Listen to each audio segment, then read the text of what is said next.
What's up, guys? Welcome back. Today I wanted to do a little video on caregiving, what it's like to be a caregiver and what I've learned, hoping that I can help someone else. I am in no means a professional. No one professional taught me how to be a caregiver. This is all only through experience. My mom has had lupus for 18 years now. And I officially became her caregiver around 6 years ago. 6 years ago when we moved to the United States. No, before then, my dad and I were her caregivers. But obviously he had to work and I had to go to school, so we kind of, I don't know how we juggled that, but we did. We did. Now that we're in the United States, my dad also obviously has to work. I don't have to go to school anymore, so while he works, I take care of my mom, and then when he gets back home, it's just both of our jobs. But yeah, that's it. Bye. No, I'm joking. Anyway, so let me give you a bit of a backstory. Like I just mentioned, my mom has had lupus for the last 18 years. She's got systemic lupus erythematosus, and you get two types of lupus. It's SLE, which is in systemic lupus erythematosus, or discoid lupus. So the SLE is inside your body, basically, organs, all that, and discoid is outside, which is on the skin. So she has both, but this SLE is way more active than the discoid. It is an autoimmune disease that basically takes your immune system that's meant to be fighting for you, turns it around and fights you. So you basically don't have an immune system because lupus overrides it, turns it around and attacks you the whole time. So that's everything. I mean, your immune system is everywhere. That's your heart, your lungs, your organs, any organ, your blood, your eyes, your hair, your skin is always an organ. So anything, anywhere that you can think of in your body is what lupus attacks. So it can either attack your whole body at once, or it has a very strong mind of its own. It'll concentrate on certain organs, like maybe the kidneys or your lungs or your heart, liver, whatever it is, or a few at once. It just all depends on the patient themselves, and no patient is the same. You can have an awesome day today. You can go out and have lunch with everybody, come back, be in a good mood, feel okay, feel like you're energized. You can go to sleep, and tomorrow you almost won't make it. So lupus does make your body pay for what you do. So yeah, any form of exercise, any form of physical activity, lupus makes your body pay for it. So now that you know what lupus is, that's a very, very small explanation. I mean, there's so much to it. Lupus comes with a lot of side effects, and it also brings along with it, most common is rheumatoid arthritis, Sjogren's disease, and then the side effects would be like rashes on the skin or dry eyes, which is then obviously the Sjogren's, bladder infections, struggling to breathe properly, the heart being irregular or abnormal, the heart beating, however you say it, you know what I mean. Pain in the muscles, in the joints, which would then be arthritis, or inflammation in the muscles, itchy scalp, loss of hair. Some medications of lupus can also affect your eyesight. And remember, your immune system doesn't fight for you. When you have lupus, it fights you. So as soon as your immune system maybe tries to fight a cold, it can't. And that cold fuels lupus to attack you, because then that's just more bad guys helping the lupus attack you even more. So when you get a cold, they actually call it the lupus cold.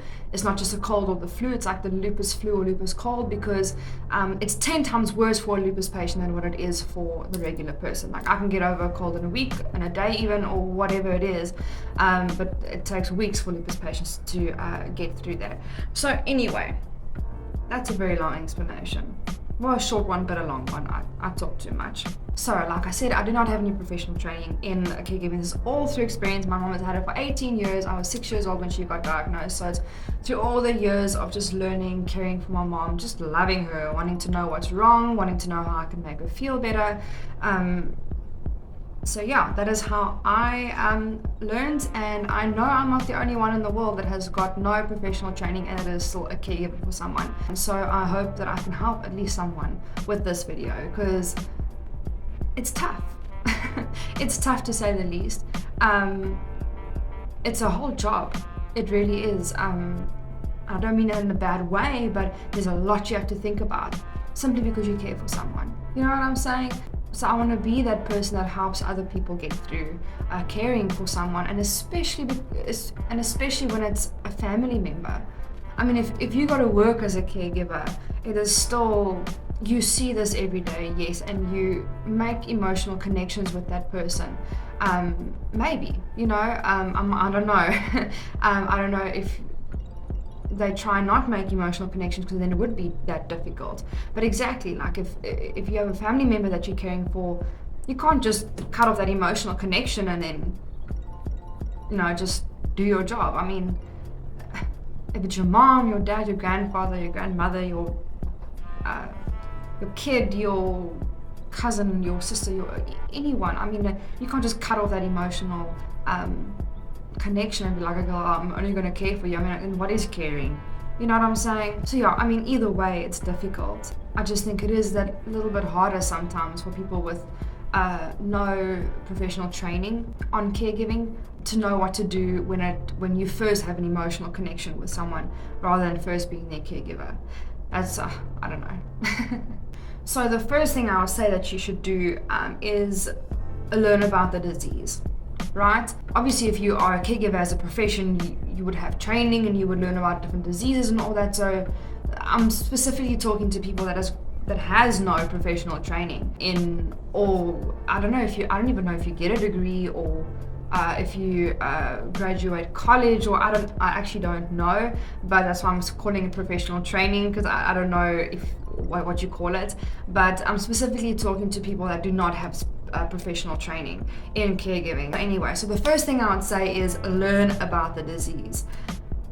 Learn what it is, what it does, what medications are used for what side effects does the disease have, what home remedies you can do, because sometimes the doctor's appointments are a month away or weeks away, and they prescribed you only that, or your patient, I'm going to call them patients, they prescribed your patient X amount of medication, and you can't use more than that for their own good. And also you're only seeing the doctor in a month, so you need to turn to home remedies sometimes, and then you need to Google and do research.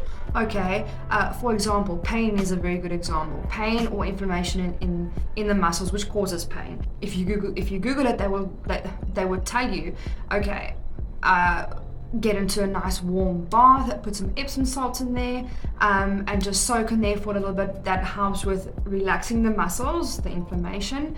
It also an Epsom salt bath can also help for calming them, because as you can imagine, if you're ill, you constantly stressing about if you're going to make it or not, or if you're going to be okay, or what's the next thing is going to happen to me. Like, it is a very stressful thing to deal with, obviously, so it does help for calming. It also helps for UTIs, and also swelling of the hands or feet. I mean, if you have swelling just in your hands and feet, and you don't necessarily have or they don't necessarily have body pain or muscle aches or inflammation in the muscles, if you just put their feet or their hands into like a little bucket, or if you have one of those feet bar things that they use at the spa, like one of those with warm water and Epsom salts, and let them soak in that for a little while, that'll help with swelling. Also for muscle pain or inflammation in the muscles, things like a hot water bottle, is that what you call it? Or one of those like bean bags that you microwave and you can put onto the place that's like has pain, that soothes the muscle, that releases inflammation. You can also get over-the-counter medication like Voltaren gel and Onicare gel. So what we do is we mix the two together and we rub it on any muscle that may be inflamed, and that does help to soothe it. It doesn't take it away, but it takes that edge off for them to at least be able to handle that. You know what I'm saying? In some cases it does completely take it away, but my mom has severe lupus, so it takes a lot to get something better, if you know what I mean. So yeah, that just at least takes the edge off for her to at least feel better. Also what we do is we massage her muscles, which then releases inflammation, which then helps with the pain. As well as we got her an electric heated blanket. So what we do is we put that under the fitted sheet, and then when she lies down and she has pain, then she can just switch it on and it'll heat up and then release inflammation. Or if you'd rather want it as an actual blanket that you throw over yourself, that also works too. Or wherever you feel, or wherever they feel has pain. So just like an example of a home remedy that you can look up and research and Google and know it, so that if something like that does happen to whoever you're caring for, you know, oh great, I've got that, let's go do that, let's help them a bit. Another example is if they struggle to sleep at night, which I can imagine most illnesses has a side effect. Over-the-counter melatonin, it's a supplement that you can get over the counter, and that seems to help. When I did my research on it, it says that it takes 2 hours to work. So you make sure that once they've eaten, they take the melatonin, and then it gives them at least an hour or two, however long you take to get to bed, to then fall asleep and help them sleep. Because not all people that are ill respond to the sleeping medication all right, you know, or maybe they're on other medication that doesn't allow them to be on sleeping medication, or whatever it is, you know what I'm saying? So yeah, that helps. So that's just a few examples of home remedies that I've learned and studied and researched. And also, like, when you've studied and learned about the disease, you just know without taking so long to help them. You know, you just know what to do to help them, and then they don't have to suffer for longer than what they should. So the second thing I'd say to do is put yourself in their shoes. What would you want for someone to do for you if you had the illness of the person you're caring for? Imagine even if you try to imagine, you won't always exactly know how they feel, but it's a beginning. It is something. It is better than just not caring or not knowing or not having an idea of what they're feeling. Which brings me to the third thing. Ask questions, take initiative, and constantly reassure. Because if I was sick, I would want people to do that for me, or at least someone to do that for me. And this is like a little recipe I formed along the way. So let me start off by explaining what I mean when I say ask questions. I ask my mom a million questions every day. Mama, how are you feeling? What can I do for you? So that I know in what state her body is, so that I know how I can help her. So the first thing I ask her every morning when she wakes up is, hello mama, how are you feeling? And if she was to tell me my back hurts, then we would try to figure out together what is causing that back pain, and then try a home remedy to make it better. If she tells me her one shoulder is spasming, then I know, okay mama, turn around, let me massage that spot, let me relieve some inflammation for you. Does she need an extra pain pill? If she has one. Otherwise, again, I'd turn to home remedies. Not all home remedies work, but that's why you have to go through trial and error with them to see what actually works. So you know, okay, listen, this is what worked, let's do it. And I mean, nothing's better than a working home remedy. So if she tells me, oh gosh, her bladder has an infection again, then I know, pour an Epsom salt bath, get her in the bath, no matter what time of day it is. If it helps, it helps. And this is why I say, study the disease and learn what you can do to help certain side effects. Obviously, if there's an emergency, you do obviously go to the hospital. Even prescribed medication, if that doesn't work and home remedies don't work, well, what you're gonna do, you're gonna have to go to the hospital. Which is then also good to know, where are the nearest hospitals? What are their numbers? Do you have like a little hospital bag that you have ready, set to go? Because that can all help, and it obviously depending on the severity of the disease of whoever you're caring for. That is always good to have in case an emergency arises. So my mom and I, we do have that emergency little bag for her in case she needs to go. We have all the numbers of all the doctors in case something happens, and that helps a lot when it comes to caregiving. But anyway, other questions I'd ask my mom is when she's doing her daily tasks or her home chores or just something she wants to do, I would literally go go up to her and ask her, is your body able to handle this right now? What can I do to help you? Please explain to me exactly what you need me to do to help you, or to at least make it easier for her. If she told me this morning her hands are sore from the arthritis, then I know I can help by even just opening a bottle of water, or tying her shoes, or putting on a necklace for her, or opening a door, opening the fridge. Or if she tells me that she feels very fatigued today, then I know, okay, make sure that you help wherever you can, and also make sure that you finish everything in time, or you help her finish everything in time for her to at least take a nap this afternoon. Or tell her it's okay, rest today, tomorrow's another day, we'll see how you're feeling tomorrow. Or rest a little bit, go sleep, or just watch TV. Gain that energy so that you are able to do something later, because if you don't have that energy later or now and you overexert your body, that can cause your body or your illness to flare. So we don't want that. So yeah, simple things like that can have a huge impact on someone's health. Okay, so now I'm going to explain what I mean when I say take initiative. Most people that are ill have extreme guilt to ask someone to do something for them. Because as a caregiver, you don't only have your own responsibilities, but you take on a whole other person's responsibilities too. So they feel extreme guilt because they can't do the task. And because they have extreme guilt of not doing the task, then they feel guilty for asking you over and above everything that you have to do, okay? That guilt turns into stress. Stress turns into a flare-up, or in my mom's case, a flare-up of the lupus. This leads them to not wanting to ask you to do things they were meant to be doing because of the extreme guilt they feel. Because that's what lupus does. It flares up when the stress levels are up, and I can imagine something very similar with other diseases too. So I try to eliminate this and nip this in the bud from the very beginning. So this is where all my questions come in handy, right? I would even ask my mom the day before, listen, what are your plans for tomorrow? So that I know how I can plan my day tomorrow, so that I know that I have enough time for everything. And also sometimes I wouldn't even tell her that I'm doing it, so that tomorrow rolls around and it's just done. That is a huge relief off of their shoulders. And that also gives them, their bodies, more opportunity to heal and rest.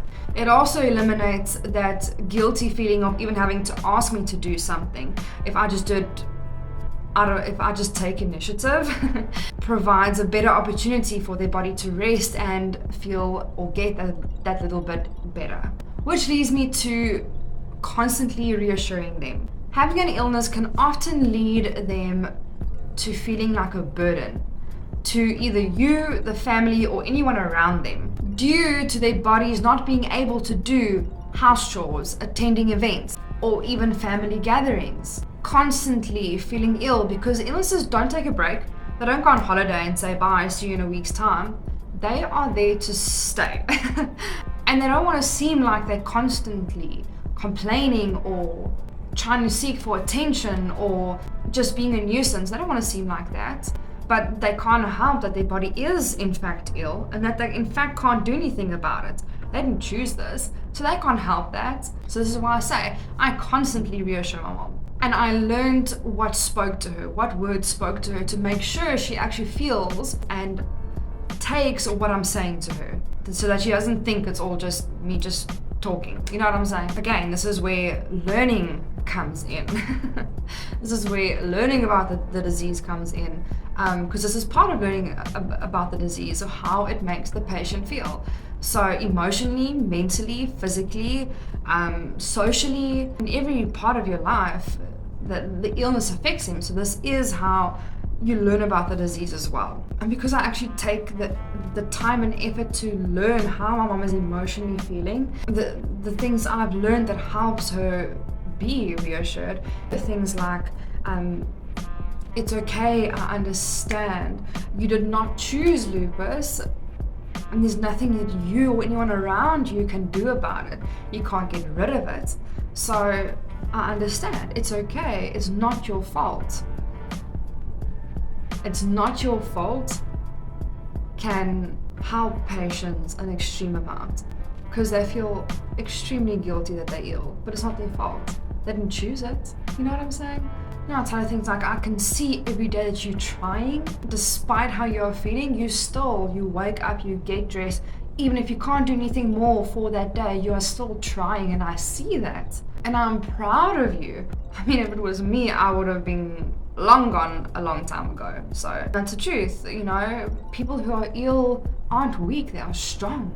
Fighting and dealing with that every single day, it's mind-boggling.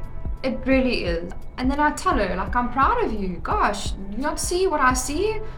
Damn, girl. And then I tell her, listen, I would rather take on your responsibility as well as mine than what I would not have you here. So with pleasure, I will do the things that you're either asking me or that I just do anyway out of caring for you. And don't feel guilty about it, because I want to do these things. I want to have you here with me. So I've got absolutely no problem doing it. Which is the truth. And things like we aren't disappointed or angry at you.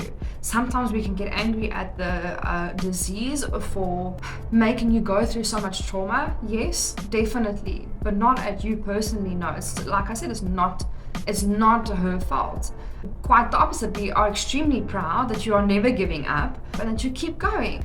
And it's also so funny how people that have it bad, that have an illness, that have so much to deal with every single day, that have to fight for their lives literally every single day, are the people that are the most there for other people. Isn't it funny, right? How the people with the biggest burden act like they have the lightest one, right? And they are still there for other people every single day. It's crazy. So, and I still try to even, not make her feel guilty, even if it is unintentional, with maybe a comment I would make. Like, for example, if she would say, oh gosh, I have to do this tomorrow, it's going to take a long time. So I think anyone's reaction would be, oh yeah, that is going to take a long time. Stuff like that, just like right there, can make them feel guilty that I would have to either help or do it myself. Where I was just agreeing, yes, I know, not that I'm intending that, oh, now I have to do it. No, it's just I'm agreeing with her because it is a true statement. It's basically what it is, but then it would make her feel guilty. So then it's difficult sometimes because you have to constantly be aware of it. So, instead of saying, oh, yeah, definitely, then you just say, like, it's fine, don't worry, we'll get through it. Yes, might take a long time, but it's fine. We'll get through it. That's all, So the fourth thing I would say to do is learn their schedule and plan your day, month, year even around it. When do they need to take meds? Set an alarm on your phone so that you don't forget. When do they need to eat? Do they need to eat before they take all the medication? If yes, then you have to put an alarm. My mom takes her medication at 4 p.m. In the afternoon. Then I know at 3:30 I need to prepare lunch. She has lunch late. Because she has to take pills at 4. So at 3:30 I prepare her lunch, give her food by 4 o'clock, and at 4 o'clock she can take her medication. Then we know her body will be okay tonight. And also see when are their doctor's appointments. Make sure that you go along with them. Some people are too weak or too ill or too emotionally just down because they've been fighting so bad this whole month to be truthful with the doctor, not by lying to them, but they don't want to seem like this big complain about it at the doctor's office. I mean, that's the last thing you want. So then they'll just be like, no, everything's fine. And this might carry on with what the doctor and them spoke about earlier. So you need to go with them, advocate for them. You need to also hear what the doctor has to say, that you know what to do for them in the coming month or however long until you see the doctor again. And also you can also tell the doctor, listen, this is what I've experienced this past month or so or whatever. It seems like this and this, or it's gone downhill, or she's improved, or this pill seems to be not really working. Can you prescribe something different? Let's try something else. Because it is much more easier to look from the outside in. And while you experience things, rather than if you are the patient and experience things, overall everything is traumatic. It's an illness, so you might not pick up on things or realize, oh, I am doing better this month than last month, or I did better last month than this month. You may not really pick it up or concentrate on it because you're just concentrating on fighting for your life every day. So, well, in severe cases, obviously. So, but if it is like that, or they had a very tough month, then they're not going to concentrate on that. So you have to advocate for them and tell the doctor, listen, this is what I've experienced. What do you suggest? Will it take time to get better? Does a specific medication have a dosage level that it needs to reach? You know what I'm saying? So, advocate for them. Go to the doctor's office with them. So yeah, I think I've covered what's the most important and what's helped me the most with caregiving. I think I've covered all of that. But one thing that I do want to say is that I could have not been the caregiver that I am today if it was not for God. Because whoever you're caring for is leaning on you. Now you need to lean on God. Because sometimes, after everything that they've been prescribed, after every home remedy that you have tried, after everything that you have tried humanly possible, what are you going to do? Then the only thing that can help is God. So I stay on my knees throughout my caregiving journey. Sometimes you just need to say, Lord, I don't know what to do, nothing's working. And you need to lift your hands up and say, God, do your thing. Do your thing, man. You know what I'm saying? He taught me a lot. Because who is going to teach you? Except through experience, and if something new pops up, what are you going to do? You don't know. Maybe you don't have time to Google. You're going to have to pray and hope and just know and have faith that God's going to pull through and show you what you need to do or make you think of something. So, and sometimes in certain cases, it's a matter of life and death. And that's just the harsh truth. That's what it is to be a caregiver. It's a huge responsibility. It is just sometimes a matter of a life and death decision that you as the caregiver need to make, or just a situation that you need to handle. And you need to be prepared for that. So yeah, I think prayer is crucial. Standing in faith that whoever you are taking care of will be okay at the end of this season, at the end of the day, at the end of this flare-up. You need to have that faith, and you need to lean on God when you don't have no other choice. Make God your rock. So let's recap on what I've learned and hopefully what you can take away from this. So number 1, learn everything about the disease. Number 2, put yourself in their shoes. Number 3, ask questions, take initiative, and constantly reassure. Number 4, learn their schedule and plan accordingly. Number 5, pray and lean on God because they are leaning on you. Okay, so let's move on to what it's like being a caregiver. So let me start off by saying my mom has had her fair share of ups and downs. When I was in grade 11 and 12, my mom was completely bedridden. She couldn't do anything for herself. She couldn't walk by herself. She couldn't bath by herself. She couldn't walk and go make herself food, come back and actually eat it. So, she was bedridden. She couldn't move off that bed without either falling, fainting. Sometimes it was just too painful. She was unable to get out of that bed. That's how bad her lupus was. We all thought it was the end. Her heart stopped beating 3 times. The first 2 times they shocked her back to life. I'm sorry, this is very a sensitive topic or story, so I'll put a disclaimer in the beginning of the video, so that's fine. Then the 3rd time that they shocked her back to life, like a millisecond before they actually did it, she woke up by herself. Her heart just started beating again. She woke up by herself like a millisecond before they actually shocked her. And imagine experiencing that shock, awake, experiencing everything. Oh, that just gave me chills.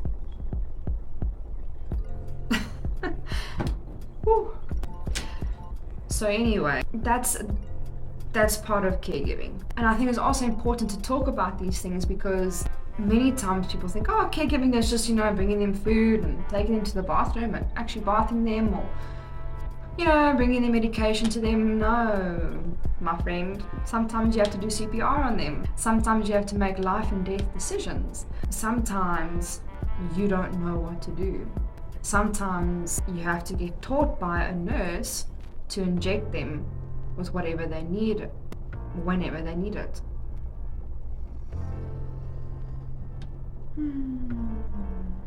Sometimes during those 2 years, my mom would just stop breathing in the middle of the night.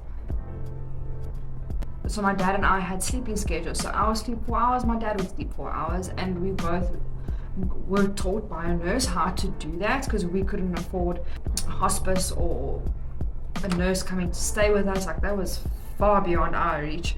But yeah, we got taught at least just how to do CPR. The rest of the times, I couldn't even tell you how many times we rushed to the hospital. My mom had 2 strokes during that time. My mom actually, one night, this is why I say people that are ill feel guilty to ask you things. So in the middle of the night, she woke up and she needed to go to the bathroom. She needed to use the toilet. My dad was sleeping, I was sleeping. This was earlier on, before the strokes. She stood up from her bed, and the toilet was only 5 steps away. It was an ensuite bathroom, 5 steps away, and she literally stood up. She walked like 3 steps, and she just fainted. Her body just gave in, couldn't handle her, and she just fell down to the floor. Her body couldn't handle her being upright. Her muscles and her just gave in. It just gave in, and she fell with her head falling on the tiles, giving it a crack. So she had a bit of concussion. After the strokes, there was a full 2 weeks that she could not speak properly. She could speak, but it would sound like gibberish. She was talking a language no one has ever heard before, and she got and she remembers thinking that she was like, how can you guys not understand what I'm saying at the moment? Like, listen. And we I don't know what you're saying. So it's crazy how things can go. I don't want to scare anyone. I just want to spread awareness, and also making sure that if someone sees opportunity to be a caregiver, that they know what it takes and that they can approach a situation in the right mindset, not taking it too lightly, and fully knowing their responsibility so that they are fully prepared to do whatever they need to do.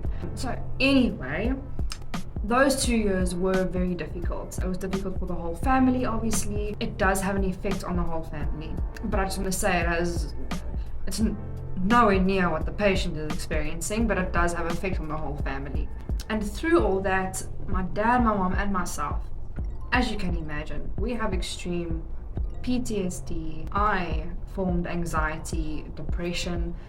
I was a little bit depressed before that, but that just, obviously, those 2 years, I didn't realize it then, but just down spiraled.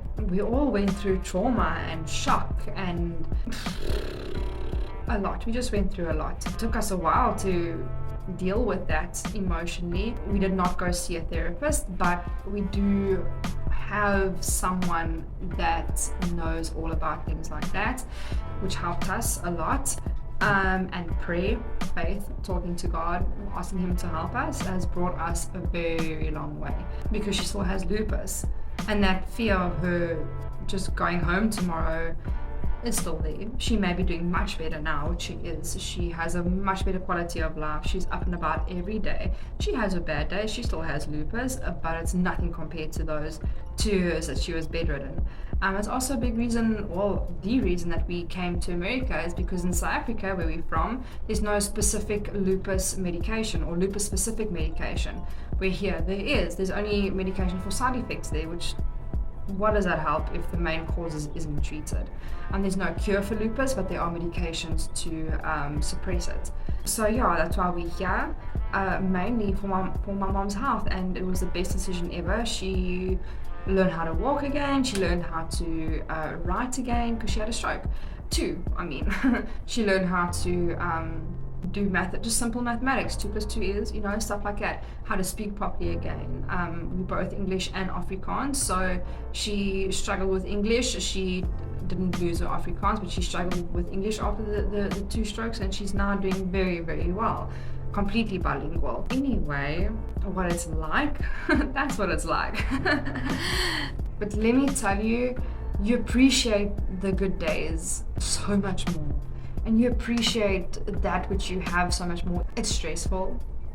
It's heartbreaking. It is overwhelming at times, especially when you're a mom as well. And I know I'm not the only one in this world that is a caregiver / mom / whatever else you are. You're constantly studying how they're feeling, what you can do, what are their facial expressions tell you. Because like I said, they feel guilty, so they don't want to tell you how you're feeling or what they actually want. So you're constantly studying them to see exactly what they want, so you can kind of like get an idea, okay, they would really appreciate it if I did that today or this now or whatever. It can cause a lot of mental challenges. You know, like I said, I would suggest seeing a therapist. Highly suggest, because you can't bottle that up inside. You just cannot. And speak to each other. Have a clear line of communication within the family. Sort things out as they come, even if it has nothing to do with the illness or caregiving. Sort shit out. Get it sorted out, because you can't deal with a terminally ill person in your family and you have all these little issues surrounding it. You just can't do it. You won't be helping the patient at all. What has helped me a lot is daily, monthly, yearly schedules, hourly schedules. We have our schedules at every half an hour. You know, sometimes we'll have like 3 half an hours, which is an hour and a half, and then we know, okay, and this time we do that and all that stuff. But schedules help, and everything you need to remember, write it down, because you're also concentrating on how to care for them and what you need to do that you forget as well. So, you know, it's a huge responsibility. You're not only caring for yourself, but you're caring for a whole other human being, a whole other life. So it is a huge responsibility, but you know what, I would have it no other way.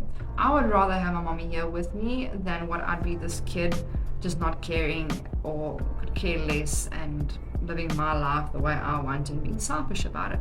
I wouldn't want that if I was ill. I would want someone to help me, to love me enough, to care for me enough, to help me through this, because I wouldn't be able to do it by myself. Obviously not. So you need to put yourself in their shoes. You need to be able to want to do that for someone. And if you can't, then you make sure you get someone that can. I think it has made our family so much more stronger. It's made my mom such a stronger person. I'm a stronger person. My dad is a stronger person. It's just so rewarding, even though you go through all these things. And that's not every, like what I explained was like a whole 2 years, but that's not every day. That's not permanent. That was a season. And now she's better. Now she's thriving. Yes, I do still make sure, you know, I ask her all these questions. How can I help you? Because she still has lupus. It's never going to go away. There is no cure. So I make sure that I don't allow, or I help her lupus to not flare up even more or be more active than what it already is. The main goal is to give her a better quality of life. So, you know, there's times that'll feel like you aren't caregiving, you're just living with your family member. But other times it's going to feel very overwhelming. But it's only times, it's only moments, it's only hours, it's only days. It's not permanent. So that's what I try to concentrate on. And you know, I get very angry at the situation, I really do, but I've kind of I'm trying my best not to, because that doesn't help at all. You gotta appreciate the tough times and enjoy the happy times more. So I think, you know, it's given me a lot of life lessons. It's made me a better person, and it's so good to know that you are part of the reason why your mom is doing better. Like, it's so rewarding. It's so like, wow. And then at the end of the day, when things are all better, you can celebrate with them. Hey, we just did that. That's so cool. You know, I just think I'm extremely grateful of where we are right now, because things could have been a whole lot different. 6 years ago, it could have been a whole lot different. Mom could have lost her life, and she didn't. She's here with me. That's awesome. I hope that I've helped someone today. And if I helped you today, or gave you a bit of hope, or a little bit of ease, or just letting you know that you're not alone, please comment down below. Just let me know that my video was not worth it. Just let me know. I would love to hear your stories. Oh my goodness, I'd love to hear your stories. I would love to hear what you guys do, or anyone else does, if they are caring for someone and what they do. I mean, I would love to do so many more videos on this. And if any of you have questions, like, comment them down below. I would love to answer them in another video. So yes, thank you so much for watching. This was a bit of a heavy video, but I think it's important to spread awareness of caregiving. It is not an easy job. It deserves all the recognition in the world. It deserves all the respect. And I think people just need to realize and appreciate our caregivers more, because I know what it takes to be a caregiver, but I don't really see this online or being spoken about that much. Like, am I just on the wrong side of social media? I don't see it. I've even looked up videos and I'm like, okay, there's maybe one or two, but what? where are you? So yeah, I'd love to get that ball rolling. But anyway, thank you so much for watching. Please subscribe to my channel. I would absolutely appreciate that. That would absolutely mean the world to me. Like this video if you did. And comment below anything that you have. If you have any advice, if you have any questions, I would love to do another video on these things. And always remember, this is why I said at the end of all my videos, is to walk in love, care for one another, treat people in a loving way. All right. Bye.